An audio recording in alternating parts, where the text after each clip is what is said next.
meningsløst hårdt.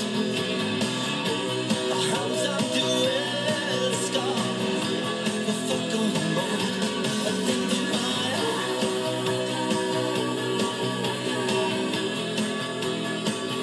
Hvorfor er lykken så lunefuld? Lars H.U.G.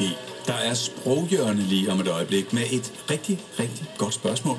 Faktisk en lytter har undret sig over noget, og jeg har aldrig tænkt på det, men den er rigtig nok. Du kender det der med, at noget er eksklusivt. For eksempel sproghjørnet eksklusivt for P4's lyttere. Det vil sige, det er kun for jer. Men hvordan kan det så være, at når noget så er... Det kan også være noget er eksklusivt, altså det vil sige, det er uden noget. Du kan bo på et hotel, og så er det eksklusiv morgenmad.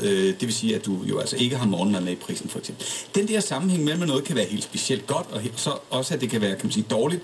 Og det er det samme ord. Ja, det får du faktisk en forklaring på i sproghjørnet, der kommer lige her om et øjeblik. Og lad mig så i den forbindelse minde om sproghjørnets meget velbesøgte hjemmeside, hvor du også kan finde svar på alt muligt forskelligt med det danske sprog. dr.dk/sproget. Nu Pil og Liv med sangen Sleep. What can you fix with bar fights?